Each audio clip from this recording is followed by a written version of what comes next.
Alright, it's UP Freedom Run. And I have these two pair of shoes with me. Ito yung niregalo sa akin na bagong-bago. Isang beses ko pa nagamit kahapon sa sports fest namin.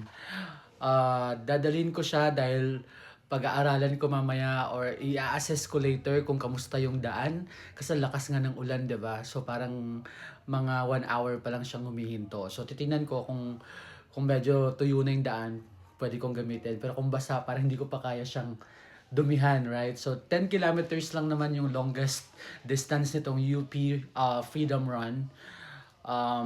Kung medyo basa pa yung daan, I'll use this shoes. Ito yung pang daily run ko. And today, ito sa run na to, tatakbo tayo ng walang tulog. Ewan ko ba, that's the common problem kapag night person ka. Tapos, kanina natulog ako, nahiga na ako sa bed mga 8 p.m.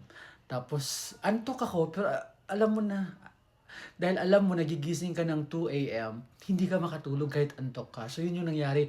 Paikot-ikot ako sa bed, nood ng phone, tapos tatabi ko na, try na magpaantok. Nagpatugtog pa ako ng pampaantok na music sa Spotify.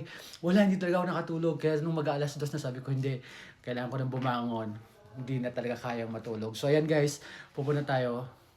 Tayo ay magpe-prepare na. We will go to UP for the UP Freedom Run. So I have these two pair of shoes with me. See ya! Sa mga runners, sa mga sasali sa UP Freedom Run, see you all guys!